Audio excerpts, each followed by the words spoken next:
નમસ્કાર, કેમ છો? આ આપણું સીએમટી વિષયનો 25મો વિડીયો લેક્ચર છે. આજના વિડીયો લેક્ચરની અંદર આપણે લોકોએ લોજિકલ આર્કિટેક્ચર હાર્ડ ડિસ્કનું જોવાનું છે. લાસ્ટ લેક્ચરની જો વાત કરીએ તો તેની અંદર આપણે ફિઝિકલ આર્કિટેક્ચરની વાત કરી હતી. આજના વિડીયો લેક્ચરની અંદર આપણે લોકો લોજિકલ આર્કિટેક્ચરની વાત કરશું. એકચ્યુઅલમાં ફિઝિકલ અને લોજિકલ આર્કિટેક્ચર વચ્ચે ડિફરન્સ એટલો છે કે ફિઝિકલ આર્કિટેક્ચરની અંદર જેટલી વસ્તુ છે તે દરેકને આપણે જોઈ શકીએ. લોજિકલની અંદર જેટલી વસ્તુ છે એક પણને આપણે જોઈ ના શકીએ, પણ એકચ્યુઅલમાં એ દરેક વસ્તુઓ આપણી હાર્ડ ડિસ્કની અંદર ક્યાંક ને ક્યાંક થાય છે અથવા ક્યાંક ને ક્યાંક હોય છે. તો આવા પ્રકારના કયા કયા કોમ્પોનન્ટ છે કે જે લોજિકલ આર્કિટેક્ચરનો ભાગ બને છે, તો તેની આજે આપણે વાત કરવાની છે. તો આવો મિત્રો શરૂઆત કરીએ આજના વિડીયો લેક્ચરની મારી એટલે કે ધવલ પંડ્યા સાથે.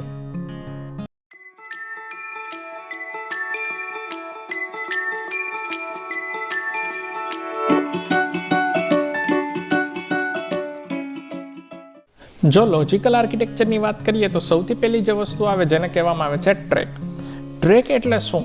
તો ટ્રેક એટલે હાર્ડ ડિસ્કની અંદર અથવા તો સીડી ડીવીડી ડ્રાઈવની અંદર અથવા તો ફ્લોપી ડિસ્ક, આ દરેકની અંદર ટ્રેક શબ્દ લાગુ પડશે અને તેનો મતલબ થાય એક સર્ક્યુલર પાથ.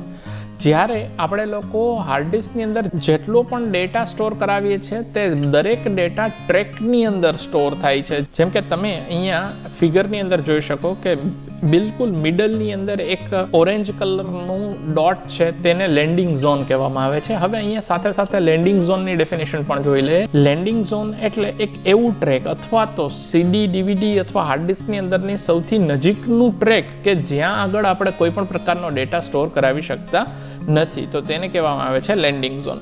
ત્યારબાદથી જો આપણે જોઈએ તો ટ્રેક 1, ટ્રેક 2, ટ્રેક 3, ટ્રેક 4 આવી રીતે અકોર્ડિંગલી ટ્રેક્સ હોય છે.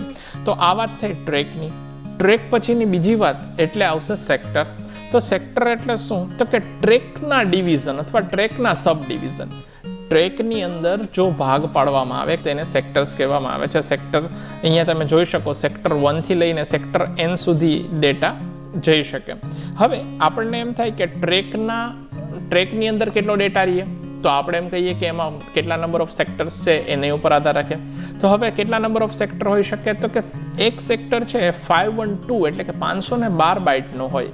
એક સેક્ટર 512 બાઇટનો હોય તો તે ટ્રેકની અંદર કેટલા નંબર ઓફ સેક્ટર છે તેના અકોર્ડિંગ તેની અંદર ડેટા આપણે સ્ટોર કરી શકતા હોય.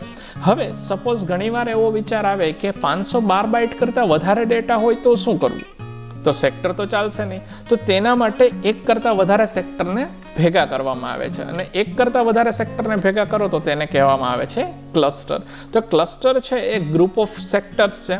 તો સૌથી પહેલાં આપણે ટ્રેકની વાત કરી. ટ્રેકને ડિવાઈડ કરીએ તો સેક્ટર્સ બન્યા, સેક્ટરને ભેગા કરીએ તો ક્લસ્ટર બને. અહીંયા તમે જોઈ શકો સેક્ટર 1 અને સેક્ટર 2 છે તે ભેગા થાય એટલે ક્લસ્ટર 1 બને. ધેન આફ્ટર સેક્ટર 2, 3, 4, 5 છે તેને ભેગા કરીને બીજું ક્લસ્ટર બનાવ્યું છે. બીજા અમુક સેક્ટરને ભેગા કરીને ત્રીજું ક્લસ્ટર, બાકીના અમુક સેક્ટરને ભેગા કરીને ચોથું ક્લસ્ટર અને અકોર્ડિંગલી આવી રીતે. તો વધારે પડતો ડેટા છે તે સામાન્ય રીતે સેક્ટર્સની અંદર સ્ટોર થવાને બદલે ક્લસ્ટરની અંદર સ્ટોર થતો હોય છે. એટલે કે મલ્ટિપલ સેક્ટર્સનો યુઝ કરીને ડેટાને સ્ટોર કરાવતા હોઈએ છે. તો આ વાત થઈ ક્લસ્ટરની. હવે તેનાથી આગળ વાત કરીએ કે મલ્ટિપલ પ્લેટર્સ હોય તો તેની અંદર સેક્ટર હોય, ક્લસ્ટર હોય, શું હોય? તો મલ્ટિપલ પ્લેટર્સ હોય એટલે કે મલ્ટિપલ ડિસ્ક હોય તો તેના માટે સામાન્ય રીતે સિલિન્ડર હોય છે. હવે સિલિન્ડર કેવી રીતે કામ કરે છે? તો કે એક પ્લેટરનો જે ક્રોસ સેક્શન એરિયા છે, સેમ એરિયા સેમ ડાયામીટર છે તે બીજા પ્લેટરની અંદર રાખવામાં આવે. એટલે કે અહીંયા આપણે ફિગર થ્રુ સમજીએ તો પ્લેટર 1 ની અંદર તમે રાઈટ હેન્ડ સાઈડની અંદર જોઈ શકો એક સિલિન્ડર 0 બનાવેલું છે. તો પ્લેટર 1ના આઉટર ટ્રેકથી જ પ્લેટર 2ના આઉટર ટ્રેક સુધી તે કનેક્ટ થયેલું હોય છે. તો આવી રીતે બે પ્લેટરની વચ્ચે અથવા તો એક પ્લેટરની બેઉ સાઈડ જો કોઈ રીતે આપણે ઉપર નીચે ડેટાને અથવા તો બે પ્લેટર વચ્ચે ડેટાને જો સ્ટોર કરાવતા હોય તો તેને સિલિન્ડર બન્યું કહેવાય. આ સિવાય હજી બે પેરામીટર છે કે જે લોજિકલ આર્કિટેક્ચર સાથે કનેક્ટેડ હોય છે. તેમાંનું એક પેરામીટર એટલે MBR જેને કહેવામાં આવે છે માસ્ટર બૂટ રેકોર્ડ. હાર્ડ ડિસ્કના પહેલા ટ્રેકનું પહેલું સેક્ટર જ્યાં પણ હોય ત્યાં આગળ આપણી ઓપરેટિંગ સિસ્ટમનું એડ્રેસ રહેલું હોય. એટલે આપણા કમ્પ્યુટરની અંદર જે બૂટસ્ટ્રેપ લોડર નામની એક વસ્તુ હોય કે જે ઓપરેટિંગ સિસ્ટમ ફાઇન્ડ કરીને આપવાનું કામ કરે છે, તે ફાઇન્ડ ક્યાં કરે? તો હાર્ડ ડિસ્કના પહેલા સેક્ટરની અંદર. તો જે જગ્યાએ આપણી ઓપરેટિંગ સિસ્ટમ લોકેટ થાય તેને કહેવામાં આવે છે માસ્ટર બૂટ રેકોર્ડ એટલે કે MBR.